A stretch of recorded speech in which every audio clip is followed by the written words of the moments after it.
ஆனால் எங்கேயும் என்னால் கூப்பிட்டு முடியும் ஒரு இடத்துக்கு சாப்பிட்றது கொடுக்கணும் தெரியும். ஸோ நான் என்ன முடிவு பண்ணேன், ஒரு இடத்துல உட்கார வச்சேன், ஒரு பார்க்கில் உட்கார வச்சுட்டு நான் போயிட்டு சாப்பாடு வாங்கிட்டு வந்துட்டேன். திரும்பி அவர்கிட்ட போய் உட்காந்து இது நடந்தேனுமோ ஒரு 10-11 மணி இருக்குன்னு வைங்களேன். 11 மணிக்கு நான் அவரை வந்து உட்கார வைக்கிறேன். சாப்பிட்டுட்டு அவர் படுத்துட்டாரு. எனக்கு என்ன பண்ணணும்னு தெரியாது, கண்டிப்பாக சொல்கிறேன், என்ன பண்ண போகிறேன்னு தெரியல. ஒரு 1-1:30 மணி ஆட்டம் அவர் திரும்பி எந்திரிச்சார்.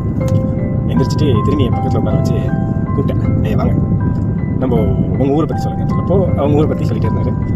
நான் திரும்பி கேள்வி இருக்கேன், என்ன பண்ணுறீங்க, எந்த ஊர் இதுன்னு சொல்லிட்டு அவர் சொல்கிறத வச்சு அவருடைய ஊரில் இருக்கிற ஒரு நம்பர் பிடிக்கும், அதாவது ஒரு டைல்ஸ் கார்டு நம்பர் வச்சு. ஸோ அவங்களுக்கு தேங்க்ஸ் சொல்லணும். நான் உடனே ஒரு ஓனர் வந்து அவங்க ஸ்டாஃப் கொடுத்தாங்க. ஸ்டாஃப் மூலிமா அவங்க தம்பியை கண்டுபிடிச்சாச்சு. தம்பினா இருக்கிறவருடைய சொந்த தம்பியை வந்து அவர் என்கிட்ட பேசுகிறாரு.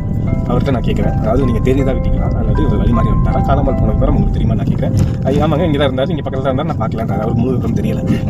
ஸோ அதே சமயம் அந்த ஊரில் இன்னொரு பையனுடைய நம்பர், அதாவது நம்ம வில்லேஜில் ஒருத்தங்க